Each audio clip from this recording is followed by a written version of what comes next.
السلام علیکم دوستو، کیا حال ہے؟ ٹھیک ہیں آپ؟ اللہ سے امید ہے کہ آپ سب خیر و عافیت سے ہوں گے۔ اللہ تعالیٰ آپ کو عافیت والی صحت اور عافیت والی زندگی دے۔ آج ہمارا موضوع ہے حضور صلی اللہ علیہ وسلم کا حضرت عمر بن ابسہ رضی اللہ عنہ کو دعوت دینا۔ انہوں کا کہنا ہے کہ میرا اسلام میں چوتھا نمبر ہے۔ میں وہ چوتھا انسان تھا جو آپ صلی اللہ علیہ وسلم پر ایمان لایا۔ تو ہم پڑھتے ہیں آپ کو بھی انشاءاللہ۔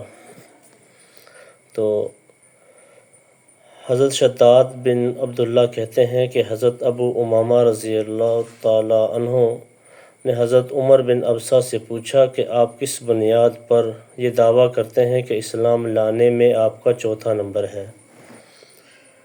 انہوں نے فرمایا، میں زمانہ جاہلیت میں لوگوں کو سراسر گمراہی پر سمجھتا تھا اور بت میرے خیال میں کوئی چیز ہی نہ تھے۔ پھر میں نے ایک آدمی کے بارے میں سنا کہ وہ مکہ میں غیب کی خبریں بتلاتا ہے اور نئی نئی باتیں بیان کرتا ہے۔ چنانچہ میں اونٹنی پر سوار ہو کر فوراً مکہ پہنچا۔ وہاں پہنچتے ہی معلوم ہوا کہ حضور صلی اللہ علیہ وسلم چھپ کر رہتے ہیں اور آپ کی قوم آپ کے در پہ آزار اور بہت بے باک ہے، اور میں بڑی ہیلا جوئی کے بعد آپ تک پہنچا اور میں نے عرض کیا، آپ کون ہیں؟ آپ نے فرمایا، میں اللہ کا نبی ہوں۔ میں نے عرض کیا، اللہ کا نبی کسے کہتے ہیں؟ آپ نے فرمایا، اللہ کی طرف سے پیغام لانے والے کو۔ پھر فرمایا، ہاں۔ میں نے عرض کیا، اللہ نے کیا پیغام دے کر بھیجا ہے؟ آپ نے فرمایا، اللہ نے مجھے پیغام دے کر بھیجا ہے کہ اللہ کو ایک مانا جائے اور اس کے ساتھ کسی کو بھی شریک نہ کیا جائے، اور بتوں کو توڑ دیا جائے اور صلہ رحمی کی جائے، یعنی رشتہ داروں سے اچھا سلوک کیا جائے۔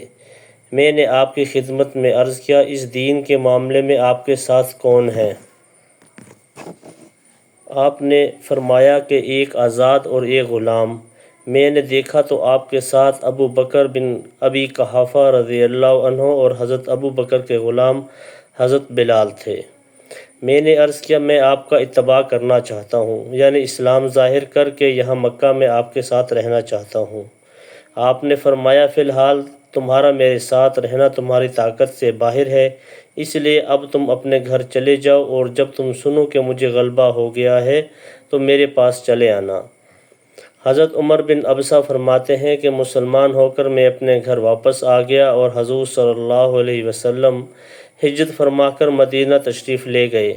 میں آپ کی خبریں اور آپ کے حالات معلوم کرتا رہتا تھا، یہاں تک کہ مدینہ سے ایک قافلہ آیا۔ میں ان لوگوں سے پوچھا، وہ مکی آدمی جو مکہ سے تمہارے پاس آیا ہے، اس کا کیا حال ہے؟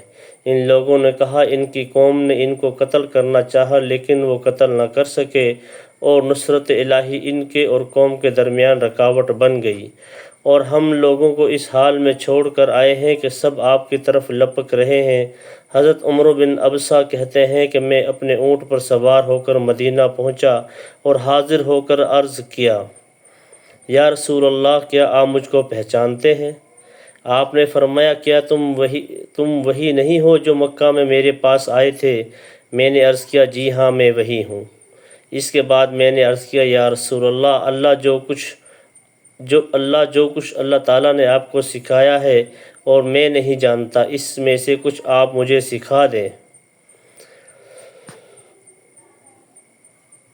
حضرت عمر بن ابسہ کی ایک اور حدیث بھی ہے جس میں یہ مضمون ہے کہ میں نے عرض کیا، اللہ تعالیٰ آپ کو کیا پیغام دے کر بھیجا؟ آپ نے فرمایا، پیغام دے کر بھیجا ہے کہ صلہ رحمی کی جائے اور انسانی جانوں کی حفاظت کی جائے، اور راستوں کو پرامن رکھا جائے، اور بتوں کو توڑا جائے، اور ایک اللہ کی عبادت کی جائے، اور اس کے ساتھ کسی کو شریک نہ کیا جائے۔ میں نے عرض کیا، یہ احکامات جو اللہ نے آپ کو دے کر بھیجا ہے بہت اچھے ہیں، اور میں آپ کو اس بات پر گواہ بناتا ہوں کہ میں آپ پر ایمان لا چکا ہوں، اور میں آپ کو سچا مانتا ہوں، اور میں آپ کے ساتھ ٹھہر جاؤں یا آپ جو مناسب سمجھیں۔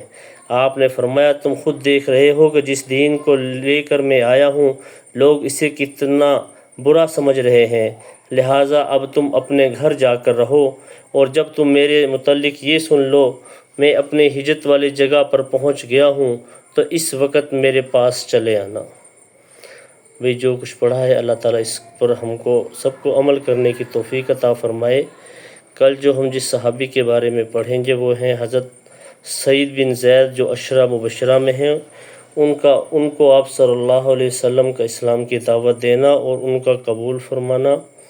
تو بھئی سب دوستوں سے گزارش ہے کہ ان جو میں نے پیغامات ریکارڈ کروائے ہیں ان کو سنیں، انشاءاللہ آپ سب کو بہت فائدہ ہوگا اور ہمیں پتہ چلے گا کہ کس طرح اسلام میرے رب تک پہنچا ہے، آپ صلی اللہ علیہ وسلم نے کتنی قربانیاں دی ہیں، کتنی مشکلات برداشت کی ہیں، اور جو ہے صحابہ نے اور آپ کے چاہنے والوں نے۔ تو انشاءاللہ بہت ہی ہمارے علم میں اضافہ ہوگا ان کو سن کر، اور ہمیں پتہ چلے گا، اسلام کی قدر ہمارے دل میں آئے گی۔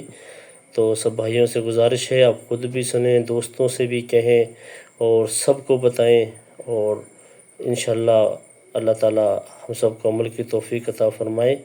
اللہ تعالیٰ ہم سب کو جو ہے نا وہ عافیت والی صحت، عافیت والی زندگی اور کامل ہدایت اور کامل ایمان عطا فرمائے۔ السلام علیکم۔